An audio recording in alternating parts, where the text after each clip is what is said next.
3. Assalamualaikum warahmatullahi wabarakatuh. Hai guys, perkenalkan nama aku Marsala Dwi Ariance. Hai guys, perkenalkan nama aku Sinta Murni. Hai guys, perkenalkan nama aku Tiara Batavia. Halo, perkenalkan aku Leksana Velia. Halo, saya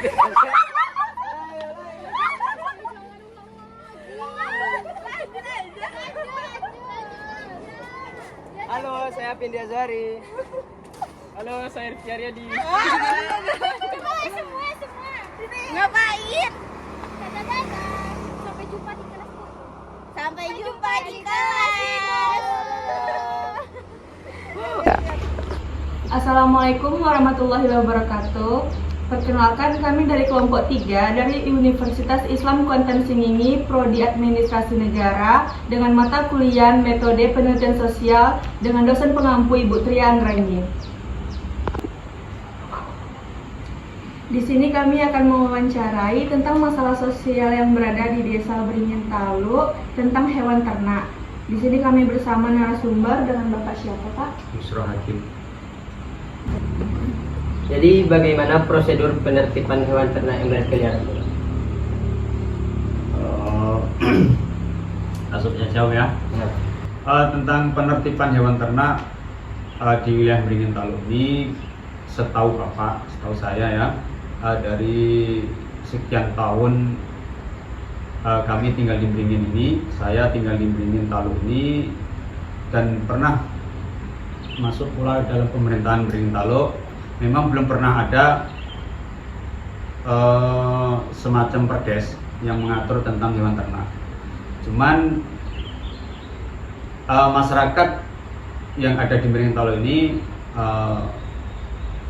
semua itu menyerahkan atau mengatasi persoalan-persoalan itu dengan secara kekeluargaan. Itu aja. Jadi secara kekeluargaan, apabila ada hewan ternak yang merasa atau orang masyarakat yang dirugikan oleh hewan ternak yang berkaki 4 ini, khususnya ya, yang berkaki 4 ini, yang merusak tanaman, contohnya merusak pekarangan dan merusak dalam ruang perkarangan, itu nanti diselesaikan dengan kekeluargaan secara adat misalnya. Tapi kalau perdes, saya tanyakan kepada pihak yang ada kaitannya dengan pemerintah desa. Katanya beliau belum pernah membuat perdes tentang pengaturan hewan ternak berkaki 4. Sanksinya itu ada, tapi mengacu pada peraturan bupati, Perbup, ya, peraturan bupati yang dibuat oleh beliau, Bapak Bupati, termasuk yang baru ini.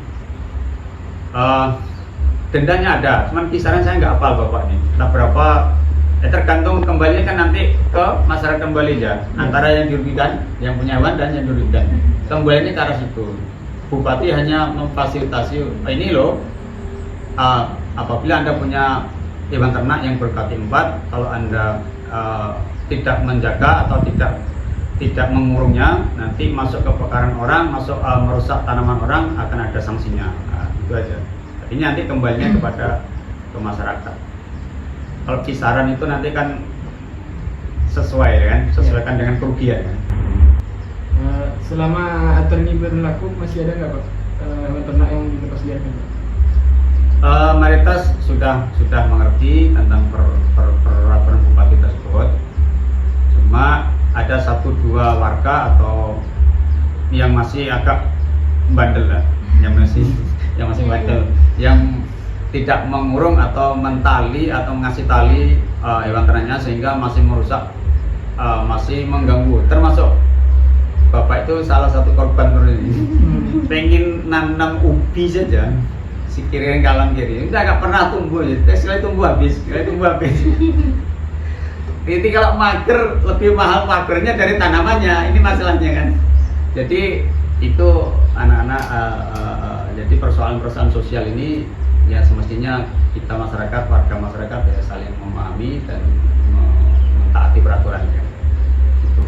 Jadi Pak, bagaimana respon masyarakat terhadap hewan ternak yang masuk ke pekarangan? Respon masyarakat itu bermacam-macam ya.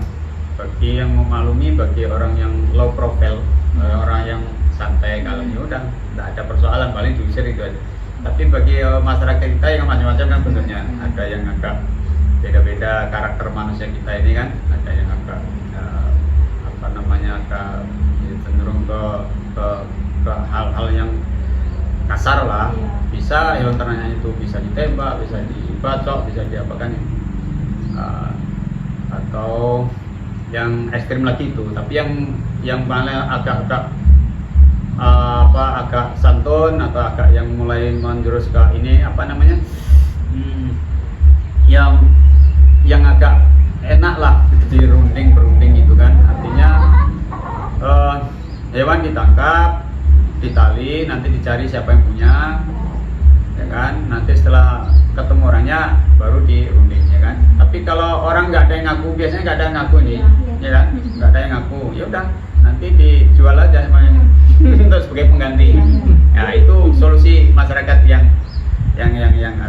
artinya ada 3 macam kategori masyarakat kita, yang kasar, yang sedang, ada yang santai. Kalau santai ya udahlah, kita nggak rugi ya, diusir aja kembali. Tapi kalau sudah merugikan materi, itu tadi merusak.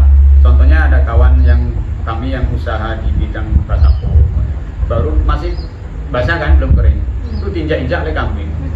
Saya rusak batu gitu. Ditangkap kambing itu, ditanya mana semua desa, diumumkan di Facebook, di WA, di grup semua berdesa, tidak ada jawab. Ya udah dijual aja sebagai pengganti ruginya. Itu masyarakat yang sekarang yang bisa menanggulanginya secara persoalan sosial seperti itu. Jadi cara nanggapinya itu macam-macam, ada yang santai, ada yang agak tensi, emosional dan sebagainya. Itu cara menanggapinya. Cuman ya selama ini masih baik-baik saja. Yang punya hewan pun mungkin merasa merasa, ya kan, merasa bersalah. Jadi tidak banyak menuntut, karena zamannya udah begini. Zaman sekarang beda zaman dulu loh. Ini kalau kita kembali ke zaman dulu, kita nabrak kucing ini kena denda ini. Nabrak ayam nanti anaknya telurnya dihitung semua itu. Padahal yang salah itu, apalagi kambing. Banyak orang terjadi kecelakaan gara-gara kambing ini. Jalan-jalan sapi, kambing, kerbau, udah patah kaki, patah tulang. Siapa yang punya nggak tahu, nggak ada yang mau jawab. Jadi Pak, apa harapan untuk kedepannya Pak? Harapan ke depan untuk pengelolaan hewan ternak ya, mengatasi persoalan sosial di masyarakatan tentang liarnya hewan ternak ya kan. Ya harapan kami sebagai masyarakat, sesama warga ya saling memahami. Artinya kita ini ingin sesuatu, contoh saja sudah saya Bapak sampaikan tadi, ingin nanam sebatang 2 batang pohon ubi aja kita sulit untuk melindunginya. Kita pakarnya lebih mahal dari ubinya. Jadi udah berulang-ulang kali, kayak ubi lah, macam-macam tanaman yang Bapak tanam tuh di pinggir-pinggir rumah. Pinggirnya kalau menginginkan sesuatu tidak harus pergi ke pasar gitu. Artinya kalau kita ini swadaya kan, pengennya swadaya, swasembada. Artinya kalau pengen sayur ada di lingkungan rumah kita. Ya kan, kalau pengen cabai minimal ada 2-3 batang pohon cabai. Hewan kaki 4 ini persoalannya. Jadi merusak, sekali dipotong atau digigit atau dimakan itu sulit tumbuhnya dia. Begitu sudah rusak jadinya kan. Ini masyarakat rugi.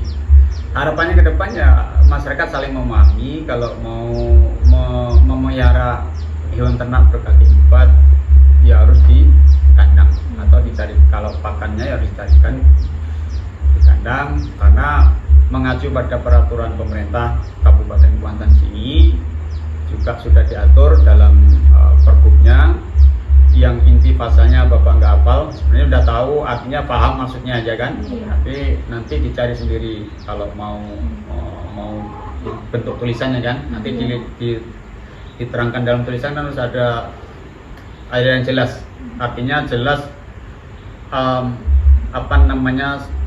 materi itu dituangkan dalam bentuk tulisan, itu harus ada sumbernya yang jelas. Kalau nggak jelas nanti nggak bisa kita pertanggungjawabkan dari persoalan. Jadi nanti kalau mau bentuk tulisan, bentuk buku atau bentuk makalah harus sumber-sumber yang resmi. Nanti bisa Bapak Adik cari di peraturan bupati kan ada. Nah itu jadi masyarakat berharap semua di wilayah Kuantan Singing ini taat peraturan mengenai memelihara hewan ternak, sehingga kita masyarakat yang pengguna masyarakat semuanya di Kuantan Singing ini juga tidak saling mengganggu, tidak saling dirugikan. Jadi itu artinya deh. Jadi jawaban-jawabannya itu yang bisa sampaikan. Ada lagi? Udah. Kayaknya sudah cukup ya. Iya, Pak. Baiklah, mungkin sampai di sini saja sesi wawancara kami pada hari ini. Kami dari kelompok 3 mengucapkan banyak terima kasih kepada Bapak Busran Hakim sebagai narasumber yang berkenan meluangkan waktunya pada siang hari ini untuk kami wawancarai. Sama-sama, terima kasih atas kehadirannya. Mudah-mudahan manfaat pertemuan malam pagi ini. Iya, Pak. Amin. Kami tutup. Assalamualaikum warahmatullahi wabarakatuh. Waalaikumsalam warahmatullahi wabarakatuh.